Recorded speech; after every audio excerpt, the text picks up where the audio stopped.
Hi everyone, কেমন আছো তোমরা সবাই? তো আশা করি ভালোই আছো। পাগলি বুড়ি আমার পাশে চলে আসছে যখনই ভিডিও করতে থাকে। আবার চুলগুলো দেখো ওর অবস্থা, চুলগুলো একটুও কাটে না। তো আজকে জামাই ষষ্ঠী তোমাদের কেমন কাটলো? তো আমাদের তো বেশ কাটলো।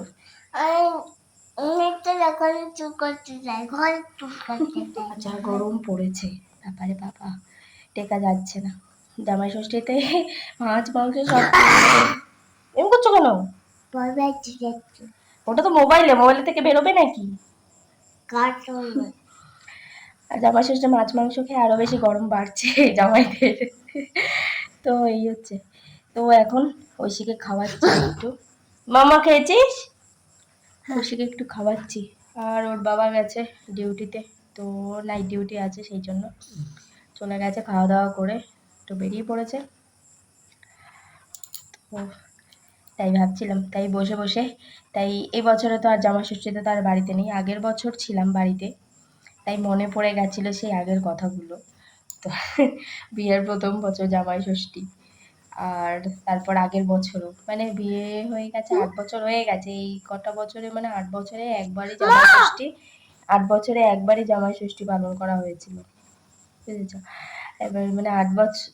কি করছিস? কি যে দেখে। তা 8 বছরে একবারই আমাদের জামাই ষষ্ঠী পালন হয়েছিল। আর এবছর, এবছর থেকে না, আগের বছর বাড়িতে ছিলাম, আগের বছর বাড়িতে ছিলাম। সেই বছর, হ্যাঁ আগের বছর पंखा चालू कर दो। হ্যাঁ দিচ্ছি। তো এই জাস্ট একটু ফ্যানটা অফ করলাম, যে কন্টিনিউ ফ্যানটা চলতে থাকলে না অবস্থা খারাপ হয়ে যায়। ফ্যানের সুইচ টুইচ গুলো না সব গরম হয়ে যাচ্ছে, মানে সকাল রাত, মানে মানে আর বাদ নেই, মানে কন্টিনিউ চলছে, 24 ঘন্টা 24 ঘন্টায় ফ্যান চলছে। সেই জন্য একটুখানি জাস্ট একটু বন্ধ করলাম, যে একটুখানি বন্ধ থাকুক, তারপরে আবার চালু করবো। তো যাই বল, যেটা বলছিলাম আর কি। তো গেল বছর বাড়িতে ছিলাম। তো বাড়িতে থাকাকালীন তো আমি বাপের বাড়িতে চলে গেছিলাম। তো আমি মা বলছিল কি প্রত্যেক বছরই তো বাইরেই থাকিস, সেখানে তো থাকিস না। তো এবছর আয় তো, বর মানে জামাই নেই তো কি আছে, তুই আয়, আমরা সব একসাথে খাওয়া দাওয়া করবো, তাই বলছিল মা।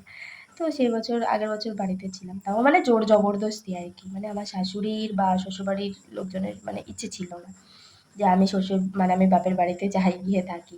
আমাকে আমার শাশুড়ি বলছে, তো বর নেই তো জামাই ষষ্ঠী কাটানোর কি আছে? জামাই ষষ্ঠী, জামাই নেই তো আবার কি জামাই ষষ্ঠী করবে? তো ওনার তো এই টাইপেরই কথা আর কি। তো ওই রকম করে আর কি বলতো, বলে তো জামাই নেই আর কি জামাই ষষ্ঠী করবে। হ্যাঁ। তো ওনার মেয়ে জামাই আগের বছর এসছিল। তা আমাকে বলেছিল যে হ্যাঁ ওরা সবাই আসবে, তুমি কেন চলে যাবে? তো এইটুখানি ওনাদের মাথার মধ্যে বোধ, ওনাদের বলতে মানে আমরা বিশেষ করে ওই একটা মানুষই, বুঝলে তো, ওই শাশুড়ি, মানে এইটুখানি বোধ নেই যে মেয়েটা তো এখানে থাকে না পড়ে রয়েছে, যখন কি হয়েছে একটু বাপের বাড়িতে যায়। আমার মেয়ে জামাই যখন আসবে তো ওরও তো ইচ্ছে করে একটু বাপের বাড়িতে, জানি বর নেই, তাও তো গিয়ে বাপের বাড়িতে গিয়ে একটু থাকলে তো ওরও ভালো লাগবে, মনটা ভালো লাগবে। কি বলতো, জামাই ষষ্ঠীতে মানে বর নেই যেহেতু জামাই ষষ্ঠী তো করা যাবেই না। তারপরে কি, ওখানে বসে বসে রান্না করো, রান্না করে সবাইকে খাওয়া, তাহলে খুব ভালো, ঠিক আছে, বুঝেছো? কিন্তু আমার মানে শ্বশুর বাড়িতে মানে নিজের কোনো ইচ্ছে প্রকাশ করা যাবে না। ইচ্ছে প্রকাশ করলেই তুমি ভালো না, তুমি ভালো না, কথা শোনে না, বউ এরকম সেরকম, আর কি হাজারো একটা কথা। সেই আর কি, নিজের বলে না জামাই ষষ্ঠী, জামাই ষষ্ঠী বাপের বাড়িতে যাব, বাড়ির বউ যদি বাপের বাড়িতে যায় তো খুব সমস্যা। কিন্তু নিজের বাড়ির মেয়েটা যদি আসে, জামাই ষষ্ঠী লাগবে যে কোনো কোনো কারণেই যদি আসে, তাহলে খুব ভালো লাগে। তখন আর যদি ওনার যদি মেয়ে যদি না আসে, তাহলে তো সুখে দুঃখে একাকার অবস্থা হয়ে যেত। তো ওনার মেয়ে বলতে ওনার নিজের, আমার নিজের কোনো ননদ নেই, তো খুড়তুতো ননদ। তো যাই হোক, সেই আর কি ব্যাপার, সবাইকে সবার জায়গাটা বুঝতে হয়। তো ওরকমই আমার কোনো কিছুই তারা বোঝে না আর কি, আমাকেই সবসময় বুঝে নিয়েছো, আর যদি না বুঝে তাহলে বউ ভালো না, এই দেখ মুখে মুখে তর্ক করে। মানে সেই কথাটা আমার বরকেও মানে ফোন করেও কানে লাগিয়ে দিয়েছে, এই দেখ তোর বউ বলছে এখানে থাকতে পারবে না, হ্যাঁ জামাই ষষ্ঠীতে চলে যাবে, আমাদের বাড়িতে সবাই আসবে, এইভাবে আর কি, বুঝলে তো? তো বর পাশে থাকলে, সাপোর্ট করলে তাও ঠিক আছে, আর বর যদি পাশে না থাকে তাহলে তাদের সেই মেয়েগুলোর অবস্থা আরো খারাপ, মানে আরো তাদের কপাল অবস্থা খারাপ, বুঝেছো? তার প্রথম বছর জামাই ষষ্ঠীতে কি হয়েছে, প্রথম বছর জামাই ষষ্ঠীতে আমার বর বাড়িতেই ছিল না, মানে জামাই ষষ্ঠীর জাস্ট কিছুদিন পরেই এসেছিল, মানে বাড়িতে গেছিল। তো তখন আমি বাড়িতেই ছিলাম। তো প্রথম তো তখন আমাকে তো আর নিয়ে আসেনি। তখন বাড়িতেই শ্বশুর বাড়িতেই ছিলাম। তো আমার মা বলছিল যে যখন প্রথম বছর জামাই ষষ্ঠী বলে কথা, জয় যখন নেই তো তার কিছুদিন পরে যখন আসছে ঠিক আছে আমি আবার ফোন করে বলে দেবো তুই আর জয় চলে আসিস। তো ও আমার বরকে ফোন করে বলেছিল, বুঝেছিল। এর কি দেখো তো, তা ও আমার মাও না অতটা বুঝতে পারেনি জিনিসটা। তো ব্যাপারটা হয়েছে কি, আমার মা আমার বরকেই ফোন করে ডাইরেক্টলি বলেছিল যে জয় প্রথম জামাই ষষ্ঠীতে তো ছিলে না, এখন এসছো, এখন এসে ষষ্ঠীটা নিয়ে যেও, এইভাবেই বলেছিল কথাটা। এই হয়েছে ব্যাপার, মানে সেটাই হচ্ছে গন্ডগোল। আমার শাশুড়ির হয়ে গেছে মাথা গরম। ফোন করে কেন বরকে বললো, মানে আমার বরকে কেন বললো, ওনাকে কেন নিমন্ত্রণটা করা হলো না। ঠিক আছে, আমার হ্যাঁ, আমার মা না অতটা বুঝে করেনি, মানে বুঝে করেনি কি বুঝতেই পারেনি, বলার দিয়ে এমনি বলে দিয়েছে, যাই হোক।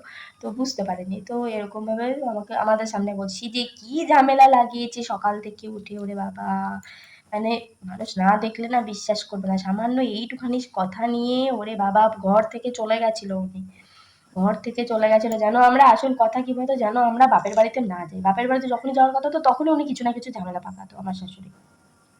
বাপের বাড়ি যাওয়ার কথা শুনলেই ব্যাস কিছু না কিছু একটা ঝামেলা পাকাতো।